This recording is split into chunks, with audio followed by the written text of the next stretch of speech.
जय गुरु.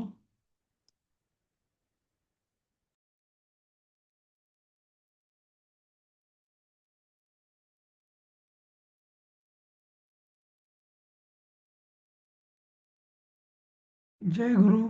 ऐकू येत आहे का माझं? हो सर. जय हो गुरु. सर. नमस्कार. हो येतोय. जय गुरु. येतोय सर ऐकू. हा, ठीक आहे. अं, तर सगळ्यांचं स्वागत. खरं म्हणजे म्हणजे मीच नवीन आलोय या ग्रुपमध्ये, कारण मला वाटतं सकाळच्या बॅचमध्ये मी पहिल्यांदाच घेणार आहे मी. बरोबर. संध्याकाळी तुम्ही बरेच जण संध्याकाळी आला असाल आणि रेकॉर्डिंग ऐकलं असेल आपलं सुरुवातीच्या पाठांचं. ठीक आहे, असो. तर आपण अं, आजपासून पद्यपाठ सुरू करणार आहोत. मला वाटतं प्रसाद पण आहे का याच्यामध्ये?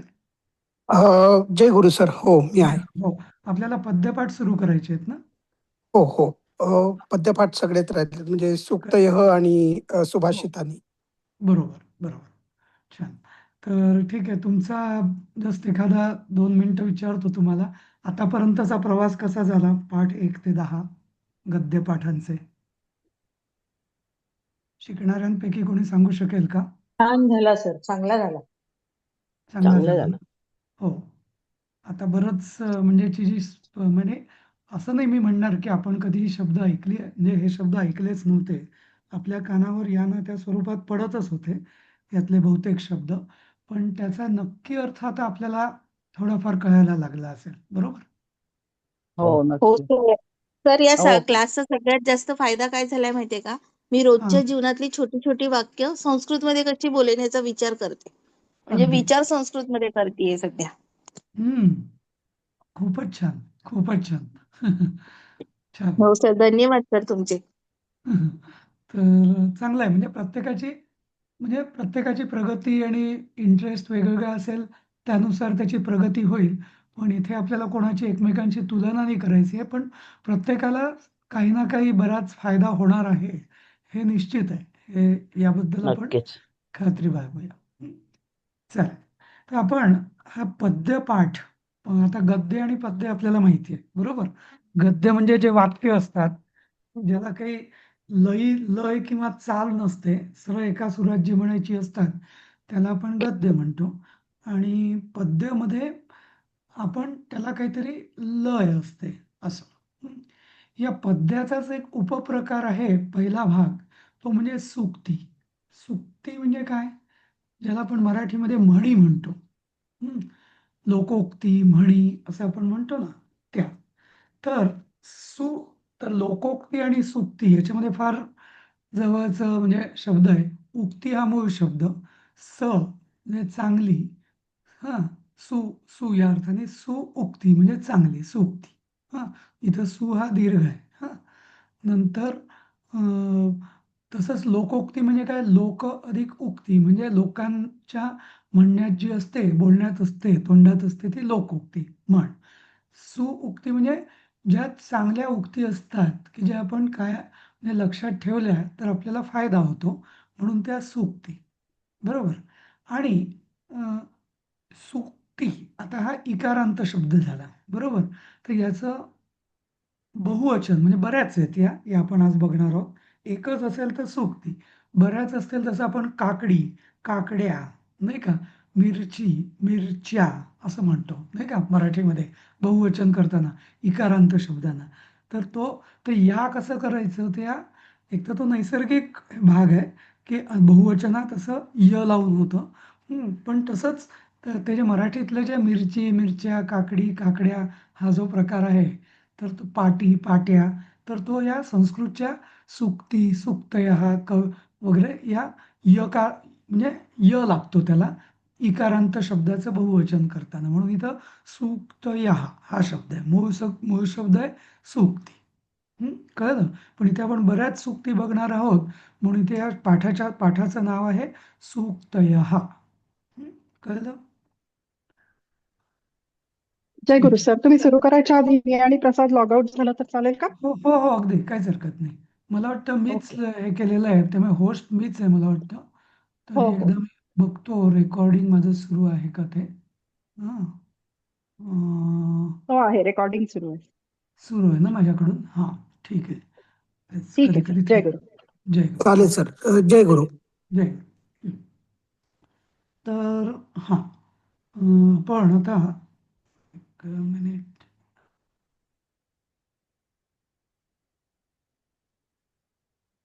हां. तर आता पहिली सूक्ती जी आहे, यथा कर्म तथा फलम. अगदी सोपं आहे. यथा तथा, जसं तसं, बरोबर. जसे कर्म तसे फळ. हं. आपण व्यवहारात असं म्हणतोच बऱ्याचदा, करावे तसे भरावे, नाही का? जसं माणूस काम करेल, चांगला अभ्यास केला तर चांगले मार्क मिळतील, वाईट कमी अभ्यास केला तर फेल होशील, वगैरे वगैरे, नाही का? तर तशी ही सोपी युक्ती अगदी, यथा कर्म तथा फलम.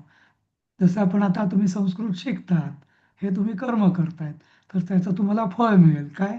की तुम्हाला संस्कृतची छोटी छोटी वाक्य, शब्द, श्लोक, अर्थ, स्तोत्र यांचा अर्थ कळायला लागेल, नाही का?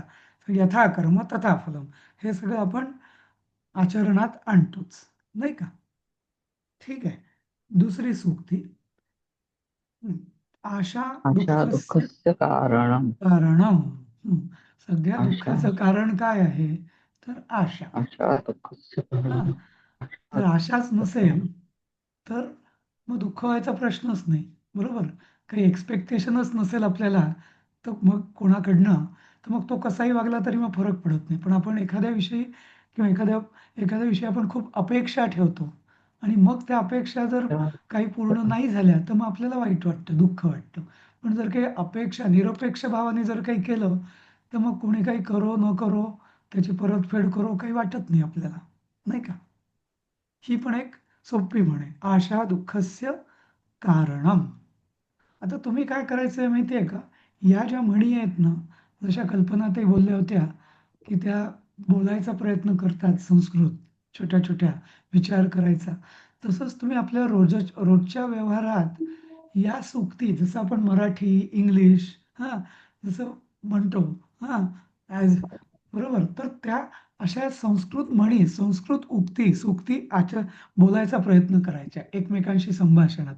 जरी समोरचा माणूस संस्कृत जाणणारा नसेल तरी त्याला सांगायचं, अरे बरोबर आहे, आशा दुःखस्य कारणम, यथा कर्म तथा फलम. म्हणजे ती त्या तुम्हाला सवय पण होईल त्याची, बरोबर. हां, तरी आशा म्हणजे दुःखाचं मूळ कारण काय आहे? मिळणं किंवा प्राप्त होणं किंवा प्राप्त न होणं, यश प्राप्त होणं किंवा न होणं हे कारण नाहीये. तर ते अपेक्षा त्याच्यापासून ठेवणं, अपेक्षा किंवा आशा असणं, डिझायर, हे मुख्य कारण आहे. बरोबर. डिझायर किंवा ग्रीड. एक ना, पुढे मी सांगेन एक ते पूर्ण सुभाषित संस्कृतचं, की आशा नामे मनुष्यस्य कश्चिद आश्चर्य शृंखला, असं एक, म्हणजे याच सुक्तीचं एक अजून विस्तार आहे जरा त्या सुभाषितामध्ये, की आशा नावाची मनुष्याची एक फार आश्चर्य शृंखला आहे. आश्चर्य शृंखला म्हणजे फार चमत्कारिक अशी साखळी आहे. शृंखला म्हणजे साखळी किंवा साखळदंड. कसं, की नेहमीचा जो साखळदंड असतो त्याने तुम्हाला आपल्याला बांधल्या गेलं की आपण हलू शकत नाही, बरोबर, धावू शकत नाही आपण. पण ही आशा नावाची जी आश्चर्य शृंखला आहे, चमत्कारिक साखळी, ही अशी आहे की जी बांधल्याने मनुष्य धावत सुटतो, तिच्या मागे धावत सुटतो, बरोबर. आणि ज्याला जेव्हा त्यांनी त्या शृंखलेने त्याला बांधलेलं नसतं तेव्हा तो स्थिर असतो, स्थितप्रज्ञ असतो, बरोबर. आशा नाम मनुष्यस्य कश्चित आश्चर्य शृंखला. तर अशी पुढची ओळ मला एकदम पटकन आठवत नाहीये, पण त्याचा अर्थ मी जो सांगितला तो असा आहे, हां, की जी बांधल्यावरती वास्तविक मनुष्य स्थिर राहायला पाहिजे, ज्याला बांधलं तो, पण तो धावत सुटतो, तिच्या मागे सुटतो. काहीतरी फळाच्या मागे धावत सुटतो. आणि जर ती नसेल, त्यांनी बांधलं गेल्या नसेल, तर म्हटलं मनुष्य स्थिर असतो, स्थितप्रज्ञ असतो, नाही का? चालेल. पुढचं जाऊया. काही मध्ये तुम्ही विचारू शकता, कधी मला काही वाटलं तरी मध्ये ब्रेक करू शकता मला. आणि आपला की वर्ग असा मोनोटोनस नसणार आहे, म्हणजे चर्चात्मकच असणार आहे आपला. त्यामुळे कारण जेवढी आपण चर्चा करू तेवढं तुम्हालाही कळेल जास्त, इतरांनाही कळेल आणि काही काही वेळा मलाही कळेल जास्त, मला माझ्या ज्ञानात भर पडेल. ठीक आहे, पुढचं सगळं. दूरतः पर्वताः रम्याः. बरोबर, दुरून डोंगर साजरे, ही म्हण आपली प्रसिद्ध आहे. आपण एखादं म्हणतो की अरे बाबा तू तिकडे जवळ जाऊन बघ, दुरून डोंगर साजरे तिथे. किंवा अजून एक कुठली म्हण मराठीत आहे सांगा या अशीच. चकाकते ते सोनं नसतं. हं? चकाकते ते सोनं नसतं असे पण काहीतरी एक म्हणे मराठीत. नाही, ते थोडं वेगळं आहे, ते थोडं वेगळं आहे. हा, थोडा हा, अर्थ त्याचा वेगळा दिसतं आहे. तसं नसतं. नाही, तो थोडा वेगळा आहे अर्थ. हा. ते सांगा तुम्हाला. इंग्लिश मध्ये म्हणतात Everything that glitters is not gold. नाही नाही, पण तेच ते दोन्ही हे वेगळे, त्याचा ते अर्थ वेगळं थोडासा आहे. वेगळा होतो.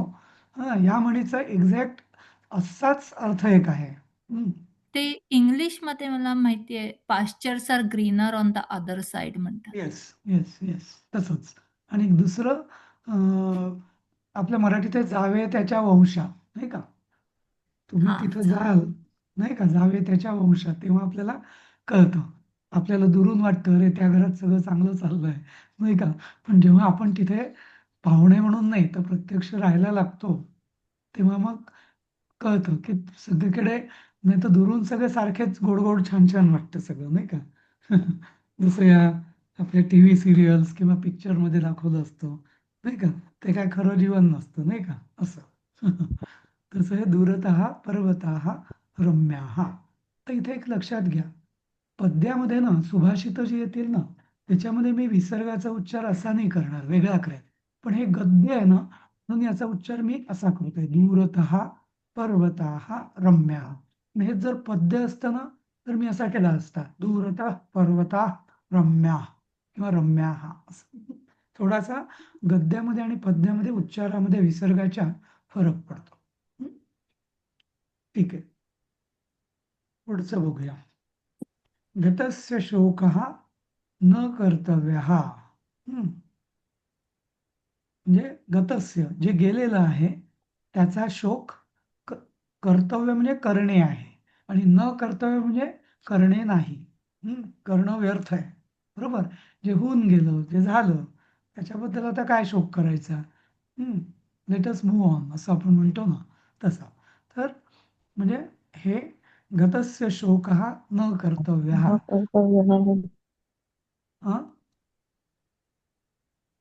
काय म्हटलं विद्यार्थी? हां, कर्तव्य. कर्तव्य या शब्दाचा जो अर्थ मी सांगत होतो, तो कृ करोती आपला जो धातू बघितला ना आपण, शिकलात तुम्ही. तर कृ करोती म्हणजे करणे. तर त्याला असा य असा जेव्हा प्रत्यय लागतो ना, ज्याला ल्यप प्रत्यय म्हणतात, ते पुढे येईल तुम्हाला. पण हा य प्रत्यय लागला की त्याचं करणे. हां, जसं लेखितव्य म्हणजे लिहिण्यासारखं, कर्तव्य म्हणजे करण्यासारखं, पठितव्य म्हणजे वाचण्यासारखं, बरोबर. असे य प्रत्यय लागला ना की त्याचं करण्याजोगे, करण्यायोग्य, वाचण्याजोगं असं होतं इथं. तर मूळ धातू असतो आणि धातूपासून त्याचा एक नवीन शब्द तयार होतो. त्याला धातू साधित असं पण नाव आहे त्या शब्दाला, असं. पण मूळ जाऊ द्या, ते सगळं व्याकरण झालं. आपण सध्या सूक्ती शिकतोय. तर सूक्ती काय, गतस्य शोकः न कर्तव्यः. झालं ते होऊन गेलं, आता पुढे आता नवीन काय करायचं, याच्यापासून काय शिकायचं आणि कसं पुढे जायचं, असं आपण एकमेकांशी बोलताना व्यवहारात अशी म्हण बऱ्याचदा करतो, नाही का. गतस्य शोकः, आता झालेल्या गोष्टी काय उगाळत बसतो असं आपण म्हणतो, नाही का. तेव्हा स्तोत्राच्या वेळेला काय म्हणायचं? स्तोत्र म्हणताना शोकः म्हणायचं का शोकाः म्हणायचं? नाही नाही, जेव्हा विसर्ग जेव्हा मध्ये येतो ना शब्दा, म्हणजे पद्यामध्ये, स्तोत्र किंवा श्लोकांमध्ये, किंवा पद्यामध्ये, कवितांमध्ये, तेव्हा तो विसर्गाचा उच्चार असा होतो, गतस्य शोकः न कर्तव्यः असं होतं. असं अच्छा. होतं ते. हा पण हे जेव्हा हा हा सुक्ती वाक्य असतं तेव्हा गतस्य शोकः न कर्तव्यः. असं. आता या विसर्गात पण कधी कधी शोक हा असं पण म्हणतात, कोणी कोणी शोकः असं म्हणतं. हम्म. हा दोन्ही तेच बरोबर. तेच हा तर दोन्ही ते बरोबर. तीन उच्चार होऊ शकतात याचे. शोक, शोकः आणि शोकहा. हा तर गद्य म्हणताना शोकः दुसरं किंवा तिसरं शोकः कर्तव्यः असं किंवा शोकः कर्तव्यः असं म्हणा. पण पद्यामध्ये मात्र त्या लयीसाठी गतस्य शोकः न कर्तव्यः मूळ मूळ उच्चार विसर्गाचा असाच आहे. असा शोकः कर्तव्यः मग असाच आहे. स्तोत्र म्हणजे पद्यच होतात ना सर? स्तोत्र म्हणजे श्लोक म्हणजे पद्य. पद्यच. हो हो. कारण त्याला पद्य. लय हा असते ना, पद्य ते कुठल्या तरी हा छंदात असतात. असं. हा हा हं? ठीक आहे. पुढचं बघूया. शीलम परम भूषणम. आता परम, परम हा शब्द आहे. परम म्हणजे अल्टिमेट ज्याला आपण म्हणतो ना इंग्लिशमध्ये, अत्युच्च, की ज्याच्या पलीकडं काहीच नाही. इनफॅक्ट पलीकडे हा जो शब्द आहे ना, पली पली हा शब्द आहे ना, हा परम पासून आलेला आहे. पलीकडचा काठ म्हणजे परम असं, की जे इकडं नाही तर तिकडचं, पलीकडचं, म्हणून ते परम असं. हां तर परम म्हणजे अल्टिमेट, पलीकडचं, की जे ज्याच्यापेक्षा वरती काहीच नाही, ज्याच्यावरती काहीच नाही असं. तर शीलम परम भूषणम, भूषणम म्हणजे दागिना, अलंकार, बरोबर. तर सगळ्यात मोठा बाकीचे जे भौतिक अलंकार आहेत, चेन, माळ, बांगड्या बिंगड्या, काय काय कपडे छान छान, ते सगळे ठीक आहे. पण खरा दागिना किंवा सगळ्यात श्रेष्ठ दागिना कुठला, तर शील. शील म्हणजे काय, चारित्र्य, बरोबर. एखाद्याचं कॅरेक्टर. तर ते जे कॅरेक्टर आहे तो सगळ्यात चांगला दागिना आहे. असं का म्हटलंय, ज्यांनी कुणी हे सूक्ती रचली त्यांनी? कारण दागिन्यांनी काय होतं, अलंकाराने मनुष्याला शोभा येते. मनुष्य उठून दिसतो, बरोबर. चार चौघांमध्ये मनुष्य उठून दिसतो. हम्म. वेगळा दिसतो, वेगळेपण असतं त्याचं ते, बरोबर. हां लोक त्याचं कौतुक करतात, वा वा किती छान दिसतोयस वगैरे वगैरे असं. पण खरं कौतुक कशाने होतं माणसाचं, तर त्याच्या चारित्र्याने, बरोबर. खरं कौतुक आपण कसं, त्याचं मनुष्याचं कॅरेक्टर कसं आहे, तो कसं वागतो, कसं बोलतो, कसं त्याचे गुण कसे आहेत, नाही का. हां तो दुष्टपणे वागतो का, नाही का, अशा सगळ्या.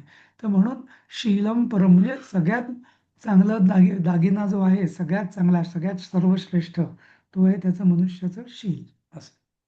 हं. तर बघा छान छान आहेत ना या सूक्ती, तुम्ही वापरू शकाल ना या काही जशा रोजच्या जीवनामध्ये. हो सर, छानच आहे सर. हं. सोप्या सोप्या आहेत आणि अगदी सोप्या आहेत आणि लक्षात ठेवायला पण सोप्या आहेत. हं. काय करा तुम्ही, की या म्हणी आहेत ना, या 10च आहेत या पाठामध्ये. एका कागदावर लिहून भिंतीवर तो कागद चिकटवायचा, म्हणजे मग आपल्याला जाता येता त्या समोर दिसतील आपल्याला आणि आपल्या म्हणजे तोंडात बसतील, बरोबर.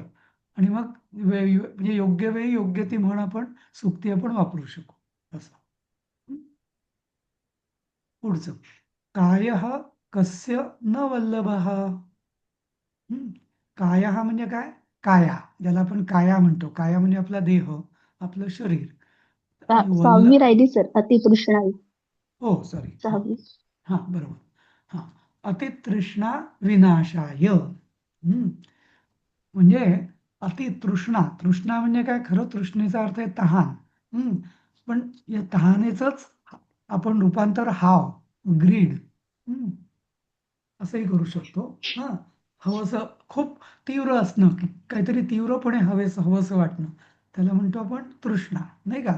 तर अतितृष्णा, ती अतिहाव, ही विनाशाचं कारण ठरते, नाही का. आपण बघतोच की एखादा माणूस, किंवा अशीच दुसरी कुठली म्हण आहे सांगा मराठीमध्ये. अति तेथे माती. इथे माती. बर- बरोबर, अति तेथे माती, जवळपास सारखीच आहे ही म्हण, अति तेथे माती. हं. म्हणून एका लिमिटमध्ये प्रयत्न करणं ठीक आहे, पण अति जेव्हा हा होते तेव्हा मनुष्य ती म्हणजे सगळं सर्वनाश स्वतःचा करून बसतो. बरोबर. अशी एक खूप सुंदर गोष्ट आहे अतितृष्णा विनाशायाची, टॉल्स्टॉयची. कोणाला माहिती आहे का?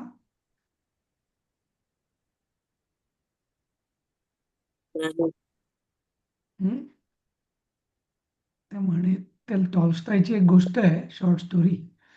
तर ती अशी आहे की रशियन, की एका माणसाला, तो त्याचा जमीनदार मालक असतो, मजुराला तो सांगतो, की तू इथून आता धावत सुटायचं आणि सूर्योदयापासून आणि सूर्यास्तापर्यंत तू जेवढं धावशील तेवढी जमीन तुझी.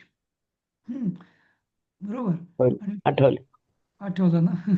तर तो धावत सुटतो, सुटतो, सुटतो. अगदी दमायला येतो, येतो, येतो. अगदी सूर्यास्ताच्या थोडा वेळ आधी पण त्याला वाटतं अजून जाऊया, अजून जाऊया. आणि सूर्यास्ताला तो धाडकन कोलमडून तिथे मरून पडतो. आणि मग याचं आहे की मनुष्याला जमीन किती लागते? तर फक्त 6.5 फूट. नाही का?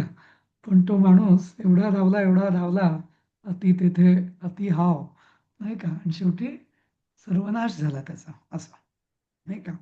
तर त्या त्या म्हणजे टॉल्स्टॉयने त्या त्या कथेचं नाव माहिती आहे का कोणाला? तर आठवत नाहीये, कथा आठवली लागेल. हां. तर त्या कथेला अगदी चपखल बसणारी ही म्हण आहे, "अतितृष्णा विनाशाय." अशा असं. हं. पुढचं बघूया. हां. "कायः कस्य न वल्लभः." तर काया म्हणजे आपण ज्याला मराठीत काया म्हणतो, तोही संस्कृतच शब्द आहे. हां. काया हा पुल्लिंगी शब्द झाला, देह. आणि देह किंवा शरीर. हां. आणि म्हणजे आणि त्याच्या स्त्रीलिंगी म्हटलं जातं काया. ज्याला आपण कुडी म्हणतो ना. हं. ती कुडी. कुडी म्हणजे देहच, पण तो स्त्रीलिंगी शब्द आहे. तर काया हा पुल्लिंगी शब्द आहे. तर काया हा म्हणजे देह हा कोणाचा? वल्लभ हा. तर वल्लभ हा म्हणजे काय? कोण सांगेल वल्लभ म्हणजे काय?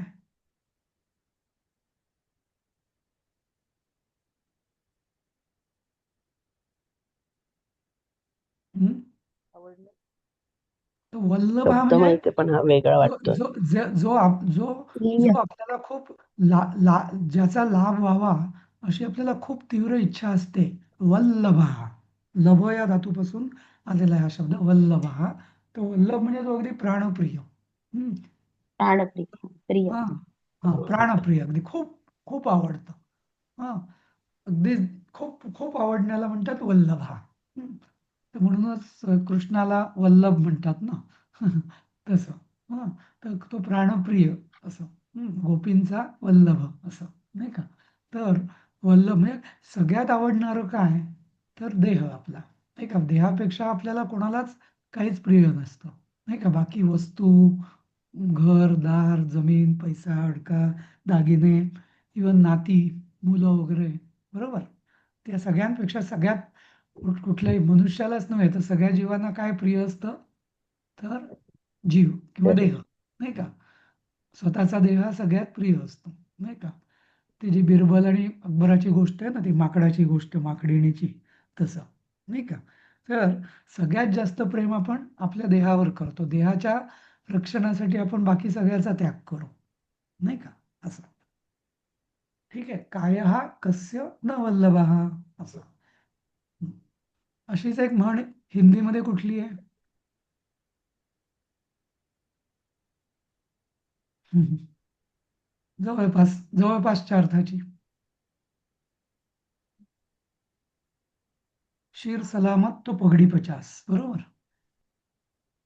हं. बरोबर. हां. पुढचं बघूया. "मूर्खस्य नास्ति औषधम्." म्हणजे काय? की मूर्खपणाला किंवा मूर्खाच्या पुढे त्याला काही औषध नाही. त्याला तुम्ही किती चांगलं सांगा, किती योग्य सल्ला द्या, किती चांगलं त्याला औषध पण द्या, उपाय काहीही करा त्याला योग्य गोष्ट पटवण्यात. पण एखादा जर मूर्खच असेल, हां, तर त्याला काही करू शकत नाही आपण. तो ऐकणारच नाही आपलं. तो स्वतःतच चालू आहे, नाही का? कारण तो लॉजिकली विचारच करत नाही. मूर्ख म्हणजे कोण? मूर्ख कोण? की जो तर्काने जो विचार करू शकत नाही त्याला आपण मूर्ख म्हणतो, नाही का? जो तर्काने विचार संगत वागतो त्याला आपण मूर्ख नाही म्हणत. जो विचाराच्या, तर्काच्या आणि विचाराच्या पलीकडे किंवा त्याचा काही संबंध नसतो त्याच्या कृतीचा आणि तर्काचा, अशा माणसाला आपण मूर्ख म्हणतो, नाही का? तर मूर्खस्य आणि त्याला काही औषध नाहीये. कारण तो तर्क तर्कावरती त्याचं काही चालतच नाही, लहरीवरती चालतं, नाही का? असं. तर मूर्खस्य नास्ति औषधम. हां, असंच 1-2 म्हणी किंवा उदाहरणं काय देता येतील आपल्याला मराठीतली? गाढवा पुढे वाचली गीता होईल का?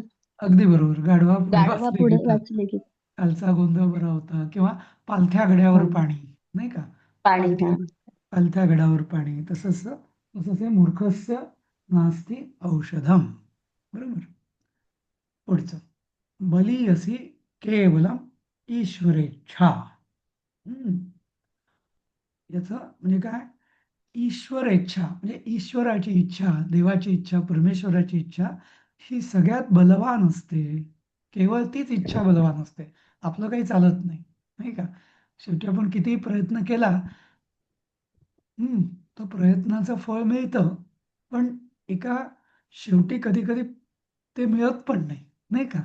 मग त्याला आपण कोणी प्रारब्ध म्हणतं, कोणी दैव म्हणतं, कोणी परमेश्वराची इच्छा म्हणतं, वगैरे, वगैरे, नाही का? पण तसं इथं शेवटी परमेश्वर हाच कर्ता, करविता तोच आहे. या दृष्टीने ही म्हण पडलेली आहे, की बलीयसी केवलम ईश्वरेच्छा.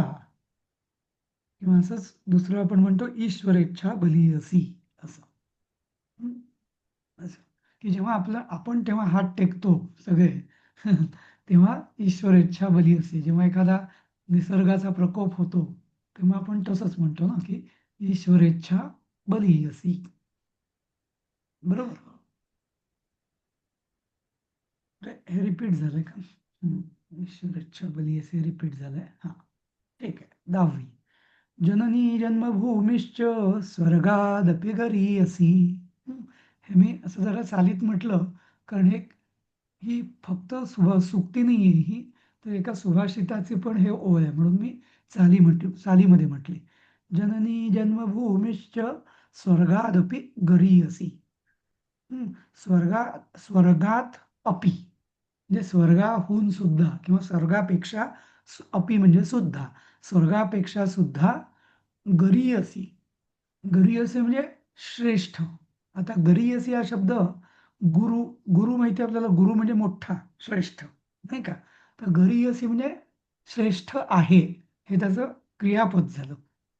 त्या क्रिया धातू आहे हां, म्हणजे गरपासून गुरु झाला, गुरुपासून गरीयसी झाला असं. तर अशा रीतीने जननी जन्मभूमीश्च स्वर्गादपि गरीयसी.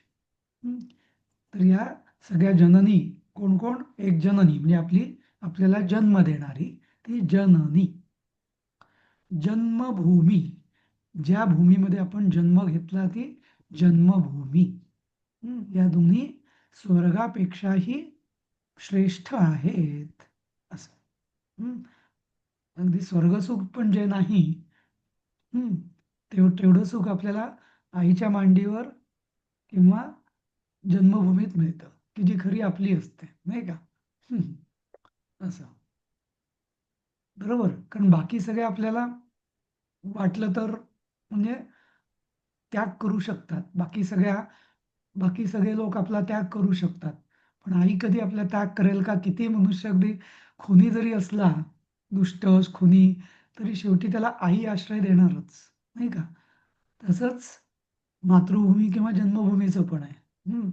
आता जसं आपण मधल्या काळात कधी-कधी बघतो म्हणजे लोक आपले म्हणजे परदेशात वगैरे जातात, कर्मभूमी म्हणून करतात वगैरे सगळं ठीक आहे. पण अत्यंत म्हणजे अशी बऱ्याच देशात उदाहरणं घडलेली आहेत, की अगदी जेव्हा त्यांना जेव्हा हे होतं, तेव्हा त्यांना जन्मभूमीलाच परतावं लागतं. कारण शेवटी जन्मभूमी त्यांना आश्रय देतेच देते, नाही का?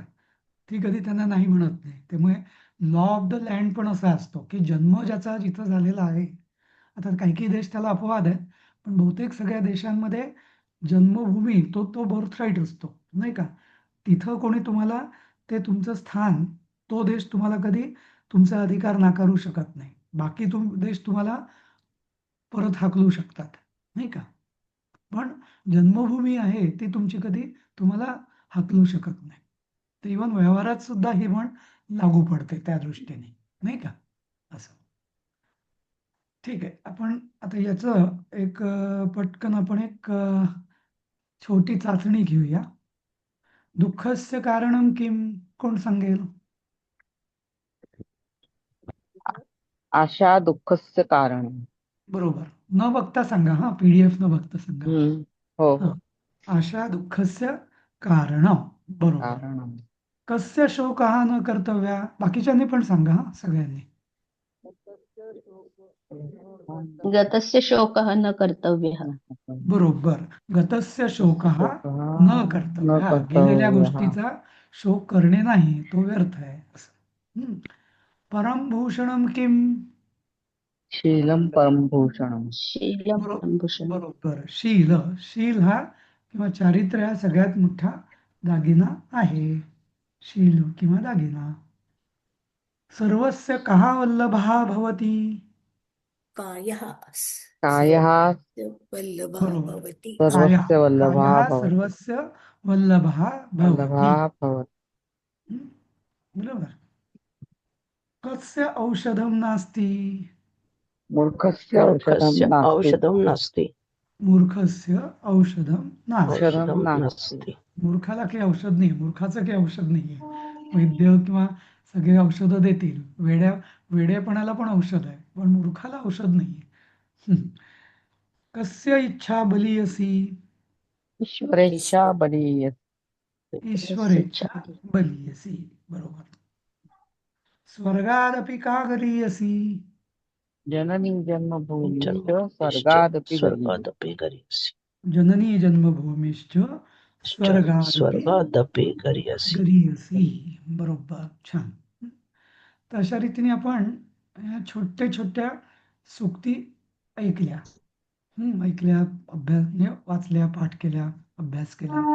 सगळ्याचा पूर्ण अर्थ कळलाय तुम्हाला सूक्तींचा? हो हो हो. हो. हा. आता मला माहिती आहे की आता या 15-20 अर्ध्या तासातल्या सांगितल्याने लगेच आपल्या डोक्यात बसणार नाही. त्यामुळे तुम्ही शक्यतो या वापरायला शिका. वापरायचं व्यवहारात, आचरणात आणू शकतो आपण, नाही का? कारण का असे प्रसंग घडत असतात आणि त्यात चटकन आपल्या लक्षात यावा, त्याची आठवण व्हावी म्हणून त्या सतत समोर ठेवण्याची काहीतरी तुम्ही व्यवस्था केली काही दिवस, तर तुमचं ते एकदा व्यवहारात आल्या की मग त्या डोक्यात पक्क्या बसतील, नाही का? तसं पाठ करू म्हटलं तर होणार नाही, पण उपयोग केला की त्याचा सराव होईल. सराव झाला की आपल्याला त्याची सवय होईल. याचंच नाही तर सगळ्याचंच हे संस्कृती आपल्याला का येत नाही किंवा लगेच आठवत का नाही? कारण त्याची आपल्याला सवय नाही. सवय का नाही? कारण सराव नाही. सराव का नाही? कारण त्या आपण व्यवहारात ती भाषा अजून नाही आहे म्हणून. पण ज्या क्षणी ती व्यवहारात येईल जी भाषा, आपण तिचा जेव्हा व्यवहारात उपयोग करायला लागू, बरोबर, त्या क्षणी आपल्याला ते बोलता येऊ शकेल आपल्याला. आणि आतासुद्धा तुम्हाला ही जी भाषा आहे, काही काही शब्द जरी कळले असले तरी आता तुम्हाला ते श्लोक, स्तोत्र जी तुम्ही वाचता, बरोबर, त्याचा आता थोडा थोडा अर्थ कळायला लागलेला आहे तुम्हाला. त्यामुळे आता तुम्हाला थोडी भीड चेपेल तुमची संस्कृत वापरण्याची आणि त्यामुळे तुम्ही संस्कृत अधिकाधिक व्यवहारात वापरायला शिकू शकाल. हां. तर संस्कृत शिकत राहण्याची हे 2च गुरुकिल्ले आहेत आपल्याकडे. एक म्हणजे रोज वर्ग अटेंड करणे, की जेणेकरून आपल्या कानावर 40 मिनिटं आपण संस्कृतमय होतो. संस्कृताच्या समुद्रात विहार करतो, सागरामध्ये, बरोबर, की संस्कृत म्हणजे डोक्यात पूर्ण संस्कृत शिवाय आपल्याला दुसरा विचार नसतो. म्हणून रोज वर्ग अटेंड करायचा शक्यतो. अगदीच काही नाही तर रेकॉर्डिंग ऐकायचं त्या दिवसाचं, म्हणजे लिंक पण तुटत नाही आणि कमीत कमी 40 मिनिटं दिवसाचे आपला सराव ऑटोमॅटिक होतो, एक. आणि दुसरी गोष्ट, हे जे काय आपण शिकू याचा व्यवहारात उपयोग जसा मोडक्या तोडक्या का होईना, पण तो उपयोग करायला लागायचा. हां. तर आपल्याला संस्कृतमध्ये हळू आणि जसं मला आठवतं मी लहानपणी 5वी पासून मी शिकायला लागलो प्रॉपर संस्कृत. ही जी बालबोध परीक्षा आहे ती मी लहानपणी बालबोध पहिलं म्हणजे 1970 सप्टेंबरमध्ये मी दिली होती बालबोध परीक्षा मला आठवतं. तर तेव्हा मी असंच ती परीक्षा झाली. माझ्या वडिलांनी मला सांगितलं, "तू आता एक काम कर, तू आता एक पत्र लिही संस्कृतमध्ये आणि आपल्या सगळ्या" तेव्हा पत्राचा पोस्ट कार्डाचा जमाना होता. 5 पैशात कार्ड असायचं. 1 आणा की 5 पैसे. तर मी सगळ्यांना पत्र लिहिली. जसं जमेल तशी संस्कृतमध्ये लिहिली. आणि पण त्यांनी माझी भीड चेपली आणि हळू मी वापरायला लागलो. म्हणजे संस्कृत वापरणे हे सगळ्यात महत्त्वाचं. बरोबर? हो, बरोबर. हां. चालेल. आता आपण वेळ आहेच आपल्याला. आता आपण पुढचा पाठ सुरू करूया. दुसरा पाठ आहे सुभाषित. सुभाषित.